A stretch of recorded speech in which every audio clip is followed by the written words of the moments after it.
Alhamdulillah. Alhamdulillahil malikid dayyan.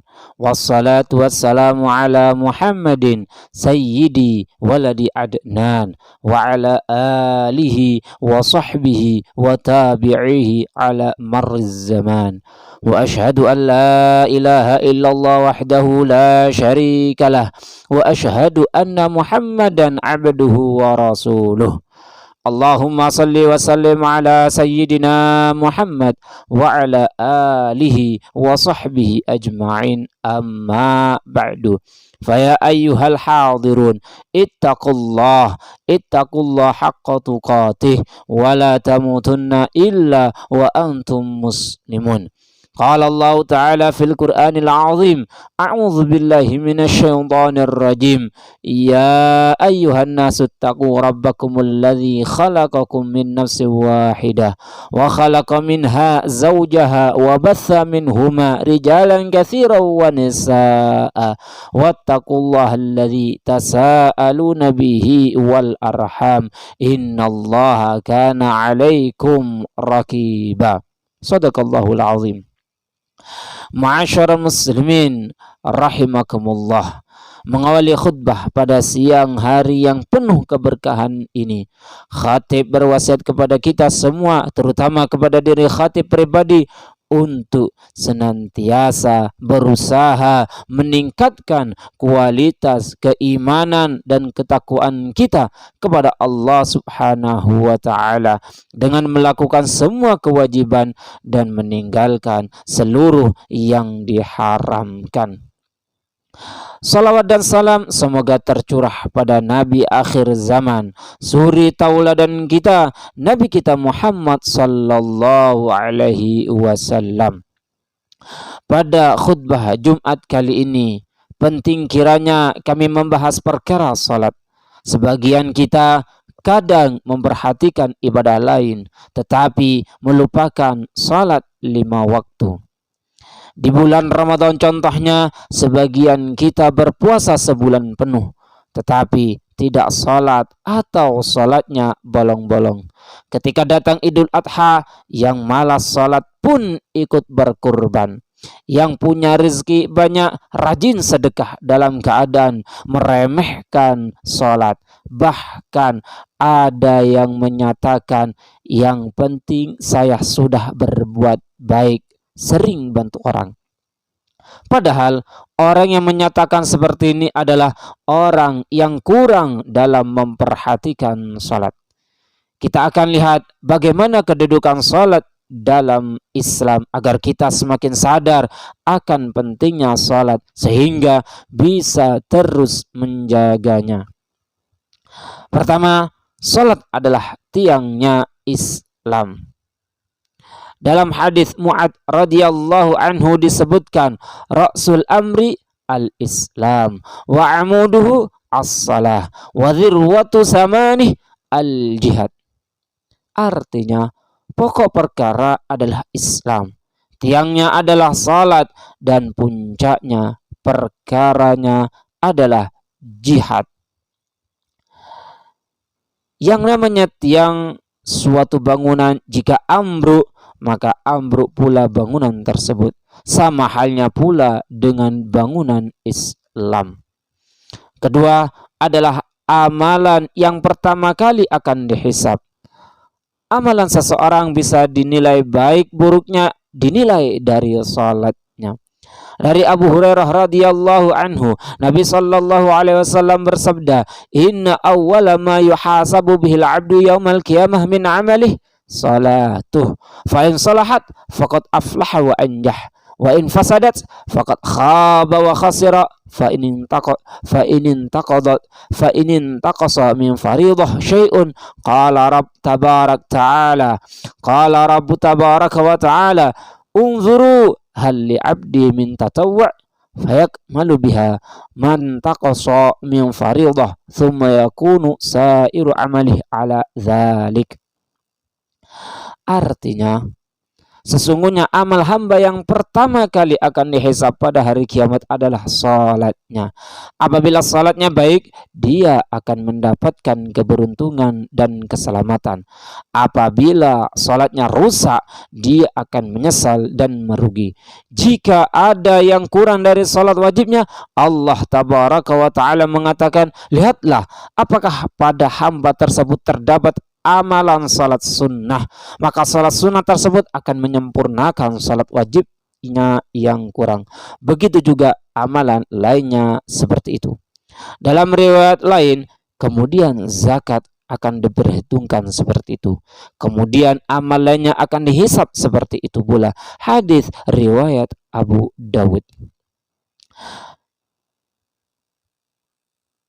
Ketiga, salat adalah bagian dari rukun Islam.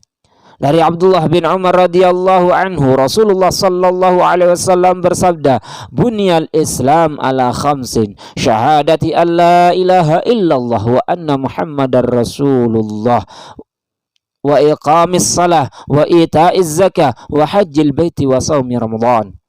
Artinya, Islam dibangun atas 5 perkara, yaitu bersaksi bahwa tidak ada sesembahan yang benar untuk diibadahi kecuali Allah, dan bersaksi bahwa Muhammad adalah utusannya.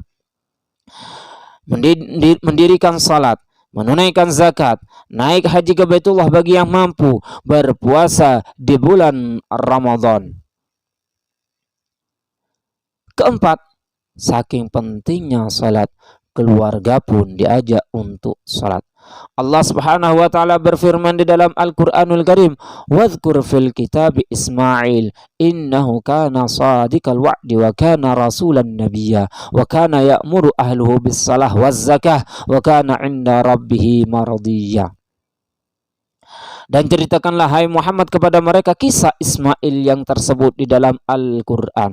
Sesungguhnya ia adalah seorang yang benar janjinya, dia adalah seorang rasul dan nabi, dan ia menyuruh keluarganya untuk salat dan menunaikan zakat, dan ia adalah seorang yang diridhai di sisi Rabb-nya.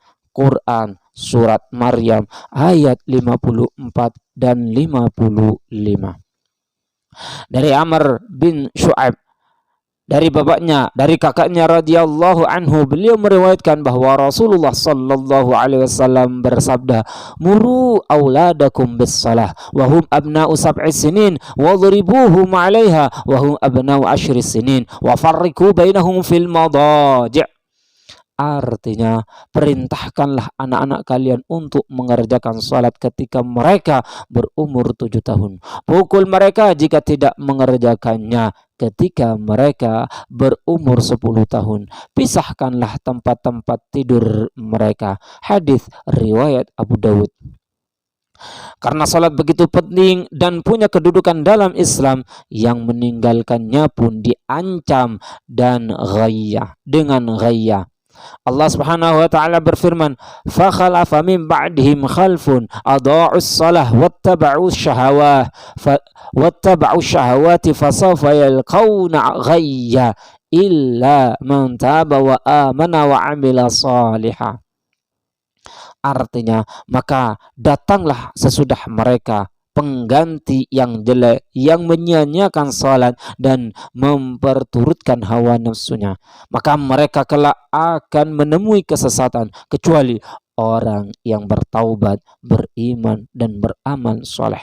Quran Surat Maryam ayat 59. Ibnu Mas'ud radhiyallahu anhu mengatakan bahwa ghayya dalam ayat tersebut adalah sungai di Jahannam yang makanannya sangat menjijikkan, yang tempatnya sangat dalam. Dalam hadis, orang yang meninggalkan salat diancam keras. Burairah radhiyallahu anhu berkata, aku mendengar Rasulullah sallallahu alaihi wasallam bersabda, al-ahdu alladhi bainana wa bainahum as-salah, faman tarakaha faqad kafar. Artinya, perjanjian antara kami dan mereka, yaitu orang kafir, adalah salat. Barang siapa meninggalkannya, maka dia telah kafir. Hadis riwayat Ahmad, Tirmidzi, Nasa'i, Ibnu Majah, sahih. Biasanya orang yang meninggalkan sholat adalah karena kemalasan dengan berbagai macam alasan. Dari Abdullah bin Amr bin As radhiyallahu anhu, Nabi sallallahu alaihi wasallam pernah menceritakan tentang salat pada suatu hari, di mana beliau bersabda, "Man hafaza 'alaiha kanat lahu nuran wa burhanan wa najatan yaumal qiyamah, wa man lam yuhafiz 'alaiha lam yakun lahu nur wala burhan wala najah, wa kana yaumal qiyamah ma'a Qarun wa Fir'aun wa Haman wa Ubay bin Khalaf." Artinya, siapa yang menjaga salat, maka ia akan mendapatkan cahaya, petunjuk, dan keselamatan pada hari kiamat. Siapa yang tidak menjaganya, maka ia tidak mendapatkan cahaya, petunjuk, dan keselamatan kelak. Nanti di hari kiamat ia akan dikumpulkan bersama Qarun, Fir'aun, Haman, dan Ubay bin Khalaf. Hadis riwayat Ahmad Hasan. Ibnu Qayyim radhiyallahu anhu menjelaskan, siapa yang sibuk dengan harta sehingga melalaikan salatnya, maka ia akan dikumpulkan bersama Qarun.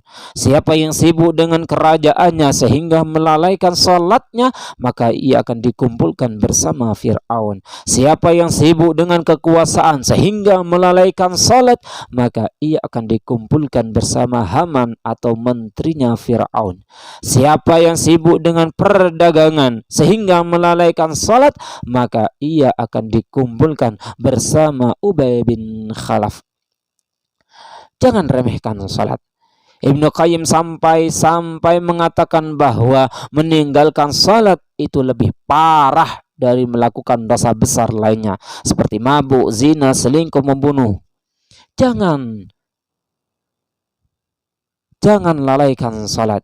Jika kita dalam keadaan sibuk bagaimanapun, salat tetap ditunaikan. Bahkan jika dalam keadaan lupa atau tertidur lantas ingat, maka salatlah ketika ingat dan sadar, walau waktu salat telah habis, asalkan bukan sengaja dan bukan menjadi rutinitas.